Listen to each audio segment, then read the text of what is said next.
Are travel points worth it?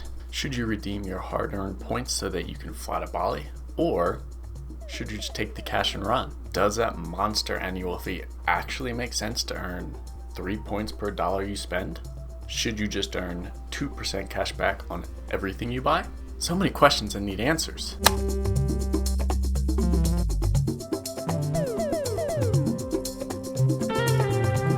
I'm Jacob Fisher, and today is Wednesday, I think, which means we're talking about credit cards and finance, like we do every Wednesday. Let's just get down to it and talk about whether you should be earning cash back or travel points on your daily purchases. I'm going to break it down into 5 questions, pretty much yes or no, that will help you decide what type of card to get. The first one, do you want to spend your time trying to get the most out of your points?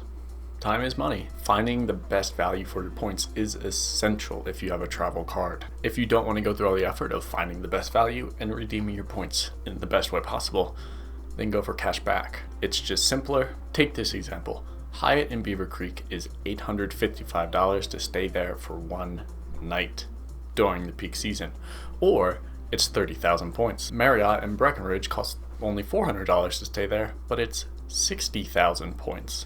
Double points, half the cost. Hyatt's redemption value is about 3 cents per point, almost there, while Marriott is 0.006 cents per point.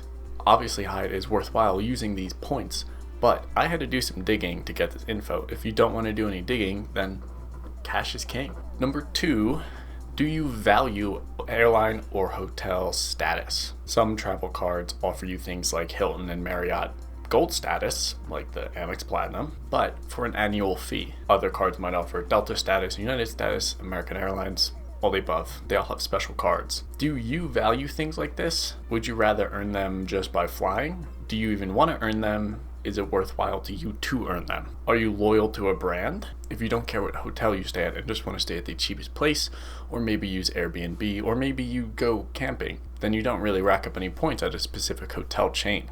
So do you want to pay for status when you do stay there, or do you not want to at all? Does not matter. If you don't value hotel or airline status, then cashback card it is. If you do value it, you can get up certain levels with certain cards. Number 3, is travel insurance important to you? Many premium travel cards offer things like trip delay, lost baggage, car insurance, and travel cancellation insurance policies. Do you value these things? Are they important to you on a trip? If no, then don't get a travel credit card, because that's what provides you these insurances. You're paying an annual fee with these to get these type of benefits. Some annual fees obviously are less than others, like $95 for the Sapphire Preferred versus $550 for the Sapphire Reserve. You are getting more insurance coverage out of the Reserve, but you still get them out of a Preferred. If you're mostly certain your trip will be fine and your baggage won't get lost, then generally you don't need these insurances. Rental car insurance obviously might be a bit more worth it depending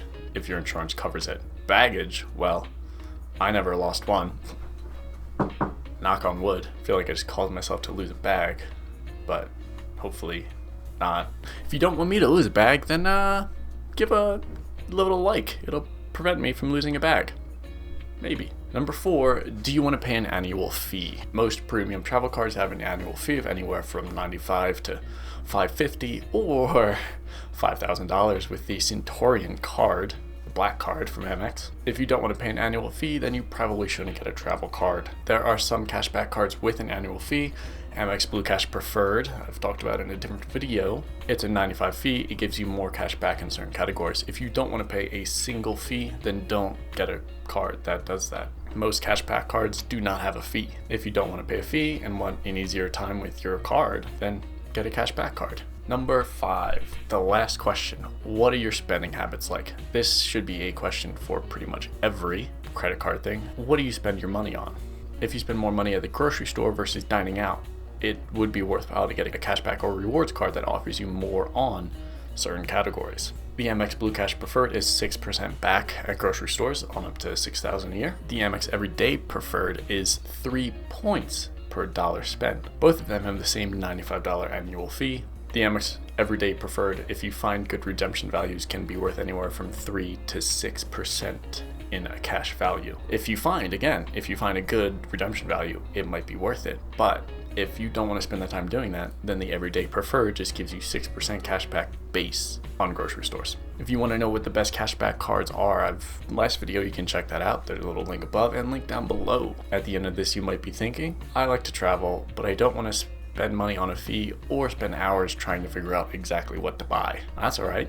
Cashback cards don't prevent you from traveling. In fact, they might make it a bit easier to actually get out there and travel. If you know at the end of the year you've made $1,000 cash back and you want to go on a $1,000 trip, you've sort of earned $1,000 for that trip to go on it. And you didn't need to do any special digging or special points redemption options just to get the value out of that. You don't need to try and find that redemption value that's 2.543 cents per point. You can just safely know that you got this cash back and now you can kind of use it depending where the cash goes. You gotta leave it simpler when you start out. The best part about traveling is the traveling. Thank you so much for watching. I hope this has helped you decide on whether you want cash back or travel for your next credit card. If you want to know what specific cards to get, be it cashback or travel, then check out some of my other videos down below or in the playlist that come on after the fact. If you are going cashback or travel, just let me know in the comments down below what you might decide to do in the future.